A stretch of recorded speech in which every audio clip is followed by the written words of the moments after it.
മനസ്സിലായില്ലേ? നമ്മുടെ കാര്യം തന്നെ ഉസ്താദിനോട് വന്ന് പറയും, ലത്തീഫ് ചാക്കി സപ്പോർട്ട് ചെയ്തിട്ട് പറയും, ലത്തീഫ് ചാക്കി എതിരായിട്ട് ഉസ്താദിനോട് പറയും. ഉസ്താദിന്റെ കുറ്റം ലത്തീഫ് ചാർത്ത് പോയി പറയും. ഒരേ ഒരാള്, ഉദാഹരണം പറഞ്ഞാണ്, ഉദാഹരണം അങ്ങനെ പറയുന്നില്ല, ഉദാഹരണം പറയാണ്.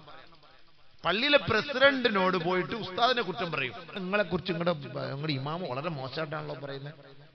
നല്ല മനുഷ്യനായിരിക്കും, ഉസ്താദിനൊക്കെ എപ്പോഴും അത് രാവിലെ കട്ടൻ ചായക്കോ ചേർന്നിരുന്ന് കുടിക്കും, ബിസ്ക്കറ്റൊക്കെ തിന്നുന്ന മനുഷ്യനാണ്. എന്നിട്ട് പോയിട്ട് പിത്തിനെ പറഞ്ഞു കൊടുക്കും.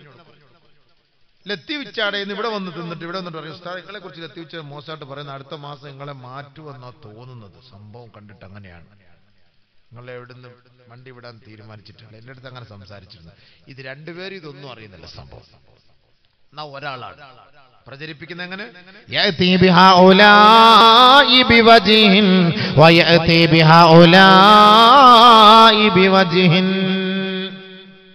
മീഡിയകളിലൂടെ ഇങ്ങനെയാണല്ലോ ഒരു മനുഷ്യനെ കൊണ്ട് എങ്ങനെ വേണമെങ്കിലും എന്തും ചെയ്യിക്കാം. വലത് കൈ കൊണ്ട് വെള്ളം കുടിക്കുന്ന മനുഷ്യനെ ഇടത് കൈ കൊണ്ട് വെള്ളം കുടിപ്പിക്കുന്നതായിട്ടാക്കും. വലത് കൈ കൊണ്ട് ഭക്ഷണം കഴിക്കുന്നതിനെ ഇടത് കൈ കൊണ്ട് ഭക്ഷണം കഴിക്കുന്നവനായിട്ട് മീഡിയക്കകത്താക്കി കൊടുക്കും. ആവശ്യമില്ലാത്ത പരിപാടികളൊക്കെ ചേർത്ത് വെച്ചു കൊടുക്കും. എന്നിട്ട് നിസ്കരിക്കാനും വരും, നോമ്പ് കുടിക്കാനും വരും, ഇബാദത്തെടുക്കാനും വരും. അപ്പൊ ഇവിടെ വരുമ്പോ ഒരു മുഖം, അവിടെ മീഡിയക്കകത്ത് കയറുമ്പോൾ മറ്റൊരു മുഖം. അപ്പൊ ആരായിവൻ? ഇവൻ ജനങ്ങളിൽ ദുഷിച്ചവനാണ്, നികൃഷ്ടനാണ് നബിയുനാ റസൂലുള്ളാഹി. ഇവനെ കുറിച്ച് അല്ലാഹുവിന്റെ റസൂൽ പറഞ്ഞ വാക്കെന്താ? വൻ കാന ദാ ലിസാനൈൻ ഫഇന്നല്ലാഹ യജഅലു ലഹു ലിസാനൈൻ മിൻ നാർ. ആരെങ്കിലും ദുനിയാവിൽ രണ്ട് നാവോടുകൂടി സഞ്ചരിച്ചാൽ, രണ്ട് മുഖഭാവത്തോടുകൂടി സഞ്ചരിച്ചാൽ, നാളെ ആഖിറത്തിൽ അല്ലാഹു സുബ്ഹാനഹു വ തആല നരകത്തിന്റെ തീയാലുള്ള രണ്ട് നാവ് ഇവന് നൽകുമത്രേ.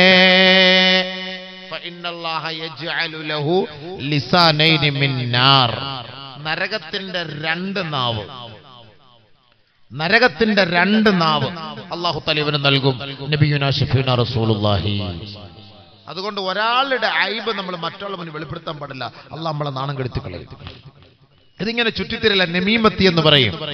ഇതിങ്ങനെ വെറുതെ ഇവന്റെ കാര്യം അവിടെ പറയുക, അവന്റെ കാര്യം ഇവിടെ പറയുക, വെറുതെ വാട്സപ്പ് എടുത്ത് ഗ്രൂപ്പ് ഇട്ട് അങ്ങോട്ട് തിരിച്ച് ഇങ്ങോട്ട് തിരിച്ച് ഇങ്ങോട്ട് തിരിച്ച്, ആവശ്യമില്ല, അവിടെ സമയം വേസ്റ്റാണ്.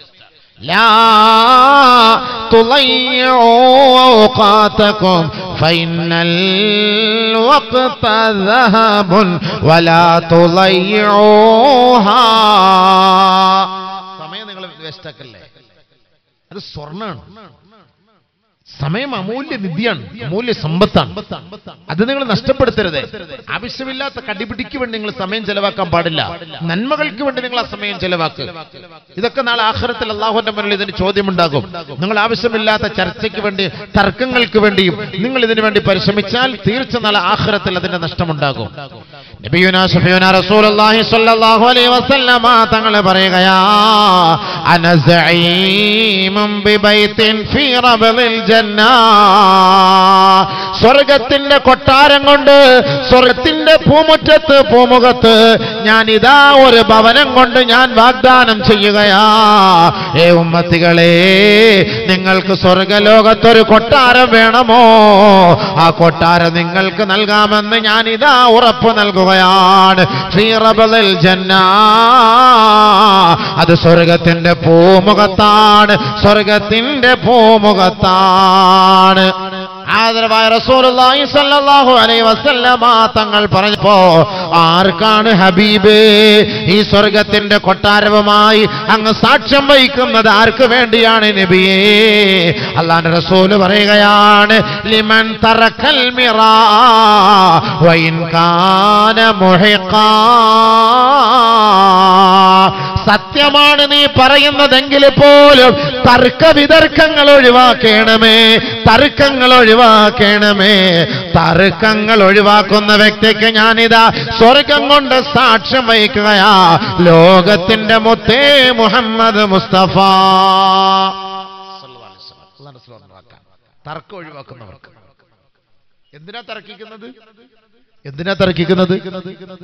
ആരാ നാളെ ആഖിറത്തിൽ രക്ഷപ്പെടുന്നത് നമുക്കറിയില്ലല്ലോ. വെറുതെ നമ്മൾ മീഡിയയിലൂടെ ആവശ്യമില്ലാത്ത തർക്കം. അവൻ അങ്ങനെയാണ്, അവൻ ഇങ്ങനെയാണ്, അവൻ ഇങ്ങനെ, മറ്റൊന്നാണ്. ഇപ്പൊ അബൂബക്കർ ഖാസിമിനെ കുറിച്ച് മോശമായിട്ട് പറയാം. ചുമ്മാ ഇങ്ങനെ ഓരോരുത്തർ ഇങ്ങനെ വെറുതെ അങ്ങോട്ട് കുറ്റം പറയും. സുന്നത്ത് ജമാഅത്തിനെതിരായ ആളാണ്, മറ്റേ ആളാണ് സുന്നത്ത് ജമാഅത്തിന്റെ അഹലുകാരനാണ്. ഇല്ല, ഞാൻ 10, 5, 6, 7 വർഷമായിട്ട് പോയി കാസർഗോഡ് ഞാൻ ഈ ഭാഗങ്ങളെല്ലാം പ്രസംഗിക്കുന്നു. എല്ലാവരും എന്നെ വിളിച്ച് ഉസ്താദ് നിങ്ങളെ കുറിച്ച് ഇങ്ങനെ ഒരു പരാതി ഉണ്ടല്ലോ, അതുണ്ടല്ലോ, ഇതല്ല. ഇതിനൊന്നും മറുപടി പറയണേ ഈ പാവപ്പെട്ടവൻ പോവില്ല. എത്ര നമ്മളെ ചൊടിപ്പിച്ചാലും ഇഷ്ടമുള്ളവൻ വിളിക്കട്ടെ, ഇഷ്ടമില്ലാത്തവൻ വിളിക്കണ്ട. ഞാൻ സുന്നത്ത് ജമാഅത്തുകാരനാണ്, നിങ്ങൾക്ക് ഉറപ്പുണ്ടെങ്കിൽ എന്നെ വിളിച്ചാൽ മതി. സുന്നത്ത് ജമാഅത്തുകാരനല്ലെങ്കിൽ വാങ്ങൽ വിളിക്കണ്ട. ഖലാസ്, തീർന്നല്ലോ സംഭവം, പ്രശ്നം തീർന്നില്ലേ? 2 ദിവസം റെസ്റ്റ് എടുക്കാം പുരയിലിരുന്ന് റാഹത്തായിട്ട്. അള്ളാഹ് എവിടെല്ലാം ദീൻ പറയാൻ പോകണം തീരുമാനിച്ചാൽ അവിടെ എല്ലാം പോയേ പറ്റുള്ളൂ. അത് അള്ളാന്റെ തർത്തീബാണ്. അതിന് ആര് തടഞ്ഞാലും അത് തടയാൻ പറ്റൂല. സംഭവം ആര് വേണം തടയാൻ? വലിയ വലിയ മഹാന്മാര്, മശായിഖന്മാര്, സ്വാലിഹീങ്ങളെ സുന്നത്ത് ജമാഅത്തിന്റെ അഹലുകാരല്ല എന്ന് പറയുന്നു. പിന്നെ ഈ പാവം പിടിച്ച ഈ സാധുവായ സീറോ ആയ എന്നെ കുറിച്ച് പറയുന്നില്ല. എനിക്ക് വലിയ പ്രശ്നമൊന്നുമില്ല. ഏറ്റവും വലിയ ബലഹീനൻ, ഒന്നുമില്ലാത്തവൻ, വിവരമില്ലാത്തവൻ. നിങ്ങളുടെ മുന്നിലൊക്കെ വന്ന് ഇൽമു പറയാൻ തൗഫീഖ് കിട്ടിയതിന് അള്ളാഹുവിൽ ഞാൻ അൽഫ് ശുക്ർ, അള്ളാഹ്ക്ക് ഞാൻ കോടിക്കണക്കിന് ശുക്ർ ഞാൻ അള്ളാഹുവിന് ഞാൻ നൽകുകയാണ്, പറയുകയാണ് പടച്ചവൻ. കാരണം എനിക്ക് ഈ സാധുവായ, എനിക്ക് വിവരമില്ലാത്ത എനിക്ക് നിങ്ങളുടെ മുന്നിൽ വന്ന് ഇൽമു പറയാൻ പറ്റിയില്ലേ? ഇത്രയും ആളുകൾ എതിർത്തിട്ടും. പിന്നെ ഞാനിപ്പോ പറഞ്ഞു സോഷ്യൽ മീഡിയയെ കുറിച്ച് വന്നതുകൊണ്ട് പറഞ്ഞില്ല, ഞാൻ ഇത് പറയൂല.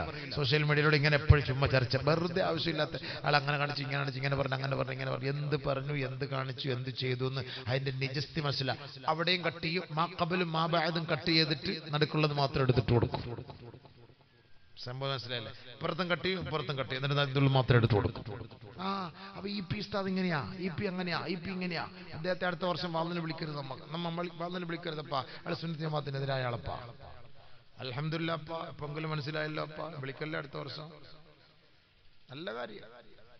നമ്മളാരോടും പോയി ചോദിക്കാറില്ല അള്ളാഹുവെ നമ്മളെ കാസർഗോട്ടുകാരെ വിളിക്കണമെന്നും കൊല്ലക്കാരെ വിളിക്കണമെന്നും കർണാടകക്കാരെ വിളിക്കണമെന്നും നമ്മൾ ദ്വാരക്കാരില്ല. അള്ളാഹ് പറയുന്നു, പോകുന്നു, ഖലാസ്.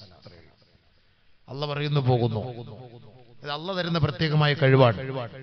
അള്ളാഹ് തരുന്ന കഴിവുകൊണ്ട് മാത്രമാണ് ശ്രമിക്കുന്നത്. അള്ളാഹ് തരുന്ന കഴിവുകൊണ്ട് മാത്രമാണ് ഈ ആളുകളെ കിട്ടുന്നത്. ഇതൊക്കെ അള്ളാന്റെ തർത്തീബാണ്, അള്ളാന്റെ തീരുമാനമാണ്. അവൻ തീരുമാനിക്കുന്നു നീ പോകണ്ട, അവൻ തീരുമാനിക്കുന്നു പ്രശ്നിക്കണമെന്ന്, അത് യാഥാർത്ഥ്യമായിരിക്കും. അതുകൊണ്ട് ഒരു വ്യക്തിയെക്കുറിച്ച് അറിയാതെ, മനസ്സിലാക്കാതെ, വെറുതെ ആവശ്യമില്ലാതെ മീഡിയകളിലൂടെ നിങ്ങൾ അങ്ങോട്ടും ഇങ്ങോട്ട് പ്രചരിപ്പിക്കരുത്. അത് നിങ്ങൾക്ക് ഞാൻ തരുന്ന ഉപദേശം. പക്ഷെ നിങ്ങളുടെ മൊബൈലിൽ ഇത് സംഭവം വന്നു. ഞാൻ ഈ അടുത്ത സമയത്ത് അൻസിബ ഹസൻ എന്ന് പറഞ്ഞിട്ട് ഒരു സിനിമാ നടിയുണ്ട്. ഒരു സിനിമാ നടി അൻസിബ ഹസൻ, അറിയായിരിക്കും അല്ലേ? ചെറുപ്പക്കാർക്കൊക്കെ അറിയായിരിക്കും. അൻസിബ ഹസൻ എന്ന് പറഞ്ഞൊരു സിനിമാ നടി, മുസ്ലിമാണ്. എല്ലാവർക്കും അറിയാമായിരിക്കും ഇല്ലേ? അറിയാവോ എന്ന് ചോദിച്ചാൽ അറിയാന്ന് പറഞ്ഞ സിനിമ ആണെന്ന് പറഞ്ഞാൽ മനസ്സിലാക്കി പോകും. അതുകൊണ്ട് ആരും മിണ്ടാത്തത്. എന്തായാലും പോട്ടെ, ഹൈർ. അതൊന്നും വലിയ കാര്യമില്ലപ്പാ. അതിനകത്ത് നമ്മളിപ്പോൾ എപ്പോഴും വാർത്തകളൊക്കെ നോക്കുന്നത്, നമുക്കിപ്പോൾ ഓരോ വ്യക്തിയുടെ പേര് പറയുന്നതിന്. ഇപ്പം ഞാനിപ്പോൾ നിങ്ങളുടെ മുന്നിൽ കുറേ ഭാവന ഷൂട്ടിങ് കഴിഞ്ഞ് പോയപ്പോൾ ഭാവനയെ പീഡിപ്പിക്കാൻ ശ്രമിച്ചു എന്ന് പറഞ്ഞ് പത്രത്തിൽ വന്നു. അത് നോക്കുമ്പോൾ ഇതൊക്കെ വാർത്തയല്ല. ഇത് വാർത്ത മനസ്സിലാക്കിയെങ്കിൽ നമുക്ക് അടുത്ത് പ്രസംഗിക്കാൻ പറ്റുള്ളൂ. ഇതൊക്കെ ഓരോ കാര്യങ്ങൾ മനസ്സിലാക്കണ്ടേ? ഇന്നത്തെ സാഹചര്യങ്ങൾ മനസ്സിലാക്കിക്കൊണ്ട് നമ്മൾ പ്രസംഗിക്കാൻ ഇതൊക്കെ നോക്കുന്നുണ്ട്. അതൊന്നും ഒരു പ്രശ്നമാക്കണ്ട, അതൊന്നും ഒരു വിഷയമല്ല. നമ്മൾ സൂക്ഷിക്കുക, അത്രയേ ഉള്ളൂ. അപ്പൊ ഈ അൻസിബ ഹസനെതിരെ ഞാൻ ഈ കാസർഗോഡ് തന്നെ ഞാൻ എതിർത്ത് പ്രസംഗിച്ചു. ഞാൻ ബന്ദിയോട് വന്നപ്പോൾ ഞാൻ പ്രസംഗിച്ചു, നരകത്തെ നിഷേധിച്ചു എന്ന് പറഞ്ഞിട്ടൊരു പോസ്റ്റ് കണ്ടിട്ട്, ഇതേപോലെ മീഡിയയിൽ കണ്ടിട്ട് ഞാൻ അവളെ വിമർശിച്ചു പ്രസംഗിച്ചു. നരകത്തിനെ നിഷേധിക്കുന്നവളാണ്, നരകത്തെ എതിർക്കുന്നവളാണ്, ആ മുസ്ലിമായ ആ സിനിമാ നടി നരകത്തെ എതിർക്കുന്നവളാണ് എന്ന ഒരു പോസ്റ്റ് കണ്ടപ്പോൾ എനിക്ക് വലിയ വിഷമായി പോയി. ആരാ പറഞ്ഞത് നരകത്തിൽ പിന്നെ സിനിമ നടിക്കുന്നവർ നരകത്തിൽ പോകുന്ന ആരാ പറഞ്ഞതെന്നൊക്കെ ഉള്ള ഒരു തലക്കെട്ടില്, അങ്ങനെ ഒരു എഡിങ്ങിൽ ഒരു പോസ്റ്റ് വന്നപ്പോൾ എനിക്ക് വിഷമായി പോയി. ഞാൻ അതിന്റെ നിജസ്ഥിതി മനസ്സിലാക്കാതെ കണ്ട് വളരെ ശക്തമായി ഞാൻ അതിനെക്കുറിച്ച് പ്രതികരിച്ചു. ഞാൻ ഈ ബന്ദിയോട് അടുത്ത സമയത്ത് അടുക്കും ബന്ദിയോട് കഴിഞ്ഞ 5-6 മാസത്തിന് മുമ്പ് പ്രസംഗിക്കാൻ വന്നപ്പോൾ ഞാൻ അവിടെ വളരെ ഗൗരവത്തോട് പറഞ്ഞപ്പോൾ എന്തോ ഞാൻ അതിരുവിട്ട് അങ്ങോട്ട് പറഞ്ഞുപോയി. ഞാൻ പിന്നീട് അത് എൻ്റെ സുഹൃത്തുക്കൾ അത് കട്ട് ചെയ്തിട്ട് എനിക്ക് അയച്ചു തന്നപ്പോൾ ഞാനത് കേട്ടപ്പോഴാണ് പടച്ചോൻ ഇത്രയ്ക്കും ഗൗരവത്തോടു കൂടിയാണ് ഞാൻ പറഞ്ഞതെന്നറിയില്ല. നരകത്തെക്കുറിച്ച് അത്രയ്ക്കും കട്ടിക്ക് പറഞ്ഞുപോയി. എന്തായാലും അവളുടെ മനസ്സിൽ അതൊരു മാറ്റം ഉണ്ടാക്കി. അവൾ എന്നെ വിളിച്ചു. കഴിഞ്ഞ ഡിസംബർ 31-ാം തീയതി എന്നെ വിളിച്ചു. അവളും വിളിച്ചു. അദ്ദേഹത്തെ അവളുടെ സഹോദരൻ എന്ന പേരിൽ ഒരാളെന്നെ വിളിച്ചു. എന്നെ വിളിച്ചിട്ട് പറഞ്ഞു, എനിക്കാണ് സംഭവം, നിങ്ങൾ ഏതാടിസ്ഥാനത്തിൽ ഇങ്ങനെ സംസാരിച്ചത്, അങ്ങനെ ഇങ്ങനെയൊക്കെ ചോദിച്ചു. അപ്പൊ അവളും എന്നെ വിളിച്ചിട്ട് പറഞ്ഞു, ഉസ്താദ് ഞാൻ അങ്ങനെ സംസാരിച്ചിട്ടേ ഇല്ല, റബ്ബിനാണ് സത്യം, ആണായിട്ട് പറയും, റബ്ബിനാണ് സത്യം, ഞാൻ അങ്ങനെ പറയാം. ഞാനൊരു ഖുർആൻ ഞാൻ പഠിച്ചവളാണ്, ഞാൻ ഖുർആൻ പഠിച്ചിട്ട് ഞാൻ അതിൽ ഫസ്റ്റ് റാങ്ക് വാങ്ങിയവളാണ്, ഞാൻ ആഖിറത്തെ പേടിക്കുന്നവളാണ്, മരണത്തെ പേടിക്കുന്നവളാണ്, നരകത്തെ ഭയപ്പെടുന്നവളാണ്, ഞാൻ മുസ്ലിമായി ജീവിച്ച് മുസ്ലിമായി മരിക്കാൻ ഞാൻ ആഗ്രഹിക്കുന്നവളാണ് എന്ന് കുറേ കാര്യങ്ങൾ എന്നോട് പറഞ്ഞു. അപ്പൊ ഞാൻ പറഞ്ഞു, ഞാൻ ഇങ്ങനെ പത്രത്തിൽ ഇങ്ങനെ മീഡിയയിൽ കണ്ടപ്പോൾ ഞാൻ പറഞ്ഞു, ഇതാണ് നീ പൊരുത്തപ്പെട്ടവരെ, ഞാൻ ഇൻഷാ അല്ലാഹ് ഇന്ന് തന്നെ ഞാനത് മാറ്റി പറഞ്ഞേക്കാം. ഞാൻ ഡിസംബർ 31-ാം തീയതി എനിക്ക് കോഴിക്കോടായിരുന്നു പ്രസംഗം, ഞാൻ അന്ന് അവിടെ പ്രസംഗിച്ചത്. പിന്നെ പല സ്ഥലങ്ങളിലും ഞാൻ പ്രസംഗിച്ചു. കാരണം നിരപരാധിത്വം നമ്മൾ പറഞ്ഞു, കാരണം നമ്മുടെ ഭാഗത്ത് നിന്ന് വന്നുപോയ അപാകതയാണ്. നാളെ ആഖിറത്തിൽ നമ്മൾ പിടിച്ചു നിർത്തപ്പെടും. അതുകൊണ്ട് ഞാൻ അവൾക്ക് വേണ്ടി ഞാൻ മാറ്റി പറയാം, എന്റെ ഭാഗത്ത് നിന്ന് വന്ന വീഴ്ചയാണ്, ഇനി ഞാൻ ഒരിക്കലും അങ്ങനെ സംസാരിക്കും. അതോടുകൂടി ഞാനൊരു തീരുമാനം എടുത്തു, ഈ മീഡിയയിൽ കാണുന്നത് നമ്മൾ ഇനി പറയാൻ പാടില്ല, പ്രസംഗിക്കാൻ പാടില്ല. ചിലപ്പോൾ ആവശ്യമില്ലാത്തതായിരിക്കും. എന്റെ എതിരാളികൾ എനിക്കെതിരെ എന്തെങ്കിലുമൊക്കെ പോസ്റ്റ് ചെയ്യും, അതെടുത്ത് വെച്ചിട്ട് ഒന്നും അറിയാതെ സംസാരിക്കും. അങ്ങനെ സംസാരിക്കും. നമ്മുടെ ഉസ്താദന്മാര് പണ്ഡിതന്മാരടക്കം അബൂബക്കർ മുസ്ലിയാർ ആരാണെന്ന് എന്നെ പോലും അറിയാത്ത ആളുകൾ എനിക്കെതിരെ ധാരാളം പ്രഭാഷണങ്ങളും ധാരാളം മെസ്സേജുകളും ഇടുന്നു. എന്നെ ഇന്നുവരെ കണ്ടിട്ടുമില്ല, സംസാരിച്ചിട്ടുമില്ല. പിന്നെ എന്റെ രഹസ്യങ്ങൾ അദ്ദേഹത്തിന് എങ്ങനെ അറിയാം? എന്റെ ആദർശങ്ങൾ അദ്ദേഹത്തിന് എങ്ങനെ അറിയാം? ഉദാഹരണം പറയാൻ. അപ്പൊ എന്റെ പച്ച ഇറച്ചി തിന്നുമ്പോൾ നാളെ ആഖിറത്തിൽ അള്ളാഹുവിന്റെ മുന്നിൽ അദ്ദേഹം എന്നോട് പൊരുത്തം ചോദിക്കാതെ അള്ളാഹ് അങ്ങനെ പൊരുത്തപ്പെട്ടു കൊടുക്കും. അതുകൊണ്ട് നമ്മൾ ഉലമാക്കളെന്നല്ല, ഒരു വ്യക്തികളെ കുറിച്ചും നമ്മൾ പരാമർശിക്കരുത്, സൂക്ഷിക്കണം. മീഡിയകൾ പ്രത്യേകമായി സൂക്ഷിക്കണം. നിങ്ങൾക്ക് പല ഗ്രൂപ്പുകളുണ്ട്. ആ ഗ്രൂപ്പിൽ ഒരാളെ, ഏത് ഗ്രൂപ്പിലെ ആലിമികളെ ആയാലും കരിവാരി തേച്ച് കൊണ്ടുവരുന്ന മെസ്സേജുകൾ നിങ്ങൾ ഫോർവേഡ് ചെയ്യരുത്, ഡിലീറ്റ് ആക്കി കളയണം. അത് ഞാൻ പറയുന്ന വാക്കാണ്.